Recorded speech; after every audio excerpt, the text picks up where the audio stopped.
राष्ट्रवादीचे अध्यक्ष शरद पवार यांच्या घराबाहेरील आंदोलनानंतर वकील गुणरत्न सदावर्ते यांना अटक करण्यात आली। केस अजूनही सुरू आहे, त्याचा निकाल जो लागेल तो लागेल, पण त्यामुळे त्यांची चर्चा प्रचंड होते। मग त्यामुळे गुणरत्न सदावर्ते नेमके कोण आहेत, त्यांनी या अगोदर काय काय केले, या सगळ्या संदर्भातले प्रश्न सगळ्यांना पडतायत आणि म्हणूनच आज आपण नेमकं हेच जाणून घेणार आहोत की गुणरत्न सदावर्ते नेमके कोण आहेत। नमस्कार, मी हरिता पुराणिक, तुम्ही पाहताय मुंबई तक। आपल्याला साधारण असलेली माहिती म्हणजे गुणरत्न सदावर्ते हे महाराष्ट्रातले एक वकील आहेत। राज्य शासनाने 2018 ला मराठा समाजाला सामाजिक आणि शैक्षणिक मागास प्रवर्गाअंतर्गत आरक्षण दिलं होतं। मात्र मराठा समाजाला दिलेलं आरक्षण हे असंवैधानिक आहे अशी याचिका त्यांनी सर्वोच्च न्यायालयात यशस्वीपणे लढवली आणि हीच आपल्याला असलेली बेसिक ओळख आहे। पण त्या पलीकडे त्यांचा जन्म कुठे झाला, ते नेमके कुठे राहायचे किंवा मग त्यांचं शिक्षण काय झालंय, इतकं डिटेल आपल्याला माहिती नाही। तर तेच मी आता सांगते। गुणरत्न सदावर्ते हे मूळचे नांदेडचे। त्यांचे शिक्षण औरंगाबाद आणि मुंबईमध्ये झालं। ते विविध चळवळीत आधीपासूनच सक्रिय होते। नांदेडमध्ये सम्यक विद्यार्थी आंदोलन ही त्यांची संघटना त्यांनी चालवली। विद्यार्थ्यांचे प्रश्न त्याच्यामध्ये हाताळले आणि नांदेडहून ते मुंबईत स्थायिक झाले।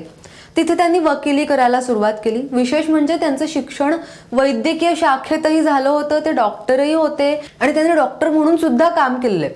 त्यांनी भारतीय राज्यघटनेवरती PhD केली आहे। मॅटच्या बार असोसिएशनचे ते 2दा अध्यक्ष होते।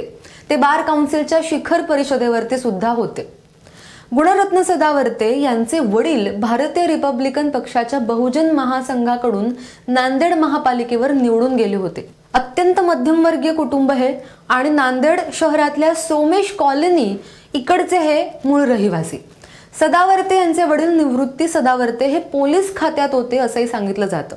गुणरत्न सदावर्ते आणि डॉक्टर राजरत्न सदावर्ते ही त्यांची 2 मुलं आणि गुणरत्न सदावर्ते जे हायकोर्टात वकील आहेत आणि त्यांचे बंधू डॉक्टर राजरत्न सदावर्ते हे मुंबईत डॉक्टर आहेत। नांदेडमधल्या नेहरू इंग्लिश स्कूल या शाळेत गुणरत्न सदावर्ते यांचे 10वी पर्यंतचं शिक्षण झालं असं सुद्धा सांगितलं जातं। त्यानंतर सायन्स कॉलेज नांदेड या ठिकाणी त्यांनी महाविद्यालयीन शिक्षण पूर्ण केलं।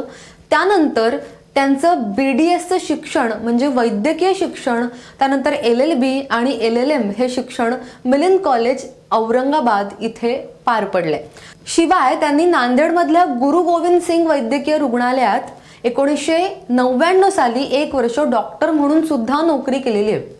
नंतर मुंबईत स्थायिक झाल्यावरती इथे त्यांनी वकिलीला सुरुवात केली। त्यांचं लग्न झालं ॲडव्होकेट जयश्री पाटील यांच्याबरोबर आणि त्यांना 2 अपत्य आहेत, त्यातली मोठी झेन नावाची मुलगी आहे असं सुद्धा सांगितलं जातं। तुमच्या जर का लक्षात असेल तर काही वर्षांपूर्वी ही जी झेन आहे तिच्यामुळे हे कुटुंब चर्चेत आलं होतं।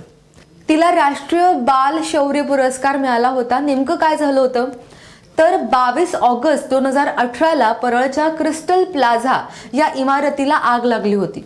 तेव्हा सदावर्ते यांची 3ऱ्या इयत्तेत शिकणारी म्हणजे 3रीत शिकणारी 10 वर्षीय मुलगी झेन सदावर्ते हिने प्रसंगावधान दाखवत इमारतीतल्या अनेकांना सावधगिरीचे उपाय सुचवले होते। आगीमुळे सर्वत्र खोल्यांमध्ये धूर आहे, आगीचे लोंढ आहेत अशी अवस्था होते आणि तिथे थांबलेल्या 17 जणांना तिने टॉवेल ओले करून त्यांचा विशिष्ट पद्धतीने मास्क प्रमाणे वापर करून श्वासोच्छ्वास करायला सांगितलं होतं। त्या सर्वांनी झेनचा सल्ला मानला आणि धूर असूनही ते सर्व गुदमरले नाहीत। त्यामुळे या 17 जणांचे प्राण वाचले गेले आणि याच शौर्याबद्दल तिला राष्ट्रपतींच्या हस्ते राष्ट्रीय शौर्य पुरस्कार प्रदान करण्यात आला होता। यानंतर सदावर्ते चर्चेत आले, मोठ्या प्रमाणावर चर्चेत आले, तो होता मराठा आरक्षणाचा मुद्दा। पण त्याच्या व्यतिरिक्त सुद्धा अशा अनेक महत्त्वाच्या केसेस आहेत ज्या त्यांनी आजवर लढवलेल्या आहेत। आता उल्लेखच करायचा झाला तर ज्येष्ठ नागरिक कायदा लागू करण्याची केस, डॉक्टरांना काम बंद आंदोलन करू न देण्याची केस, प्रशिक्षणानंतरही 154 पोलिसांना फौजदारपदी नियुक्ती न देण्याची केस, नियुक्ती दिली गेली नाही त्या संदर्भातली केस, डॉक्टर बाबासाहेब आंबेडकर यांच्या राजगृहाची हायकोर्टातली केस, मॅटच्या माध्यमातून 4000 परिचारिकांना नोकरीत कायम करण्याची केस, सुप्रीम कोर्टात 50 लाख कर्मचाऱ्यांची केस, हैदराबाद उच्च न्यायालयात रोहित वेमुला प्रकरणात चौकशीची मागणी करणारी याचिका, महाराष्ट्र शासनाने मराठा समाजाला दिलेल्या आरक्षणाविरोधात याचिका त्यांनी दाखल केली होती। त्यानंतर ST कर्मचारी संप उच्च न्यायालयात त्याची बाजू मांडणं, या सगळ्या महत्त्वाच्या केसेस आहेत जिथे ज्या त्यांनी हाताळल्या. पण सगळ्यात महत्त्वाची केस ज्याच्यामुळे ते खरं तर आपण म्हणू शकतो की मोठ्या प्रमाणावर प्रकाश झोतात आले ती होती मराठा आरक्षणाची. मराठा आरक्षणामुळे मोठ्या प्रमाणात प्रसिद्धी त्यांना मिळाली. महाराष्ट्र शासनाने 2018 साली मराठा समाजाला सामाजिक आणि शैक्षणिक मागास या प्रवर्गात आरक्षण दिलं होतं. मात्र हे आरक्षण असंवैधानिक आहे, ते देऊ नये अशी भूमिका सदावर्ते यांनी सर्वोच्च न्यायालयात मांडली होती. 5 मे 2021ला मराठा समाजाला SC-BC प्रवर्गात दिलेलं आरक्षण सर्वोच्च न्यायालयाच्या 5 न्यायाधीशांच्या खंडपीठाने एकमतानं रद्दबातल ठरवलं. मराठा समाजाला दिलेलं आरक्षण हे असंवैधानिक आहे, त्यामुळे ते रद्द करावं अशी याचिका जयश्री पाटील म्हणजे सदावर्तेंची पत्नी यांनी दाखल केली होती.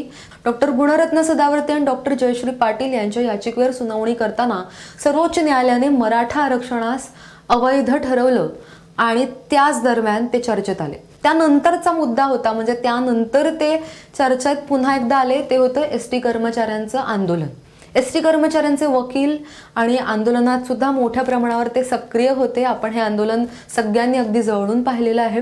5 महिन्यांपासून सुरू असलेल्या ST कर्मचाऱ्यांच्या आंदोलनात सक्रिय सहभाग सदावर्तेंनी घेतला आणि ते या दरम्यान सुद्धा प्रचंड चर्चेत आले. त्यांच्या भूमिकेवरती अनेकदा प्रश्नचिन्ह सुद्धा उपस्थित केलं गेलं, रोषाला सुद्धा त्यांना सामोरं जावं लागलं आणि या सगळ्याच्या पार्श्वभूमीवरती शेवट जो झाला तो शरद पवार यांच्या घराबाहेरील आंदोलनात झाला आणि त्यानंतर नेमकं काय झालं सगळ्यांनाच माहिती आहे. आता या सगळ्याच्या पार्श्वभूमीवरती सदावर्तेंच्या विरोधात काही ठिकाणी गुन्हे सुद्धा दाखल करण्यात आलेले आहेत, त्यांच्यावर काही आरोपही करण्यात आलेले आहेत. अकोल्यात सदावर्ते आणि इतर 4 विरुद्ध फसवणुकीचा गुन्हा दाखल करण्यात आलाय. ST कामगार सेनेचे कार्याध्यक्ष विजय मालोकार यांच्या तक्रारीवरून हा गुन्हा नोंद झालाय. विशेष म्हणजे मालोकार यांनी जानेवारीमध्ये या प्रकरणी तक्रार दिली होती. अजय कुमार बहादर सिंग गुजर आणि गुणरत्न सदावर्ते यांनी न्यायालयातून विलिनीकरणाचा मुद्दा सोडवून देतो म्हणून कर्मचाऱ्यांकडून पैसे घेतल्याचा आरोप त्यांच्यावर करण्यात आलाय. प्रत्येकी 300 ते 500 रुपये जमा केले. जवळपास 70,000 कर्मचाऱ्यांकडून 3 कोटी रुपये जमवल्याचा आरोप करण्यात आलाय. या तक्रारीनुसार सदावर्ते, पाटील, गुजर आणि सदावर्ते त्यांची पत्नी जयश्री पाटील, गुजर आणि प्रफुल्ल गावंडेंविरुद्ध गुन्हा दाखल करण्यात आलाय. आणखी 4-5 ठिकाणी ST कर्मचाऱ्यांच्या फसवणुकीशी संबंधित प्रकरणात सदावर्तेंविरुद्ध गुन्हा नोंदवण्यात आल्याचं परिवहन मंत्री अनिल परब यांनी सुद्धा पत्रकारांशी बोलताना सांगितलेलं होतं. शिवाय याच सदावर्तेंनी कामगारांकडून 1,80,00,000 रुपये उकळल्याचा सुद्धा आरोप त्यांच्यावर करण्यात आलाय. दुसरीकडे 1.5 वर्षापूर्वी सदावर्तेंविरोधात सातारा शहर पोलीस ठाण्यात सुद्धा एक गुन्हा दाखल करण्यात आलाय.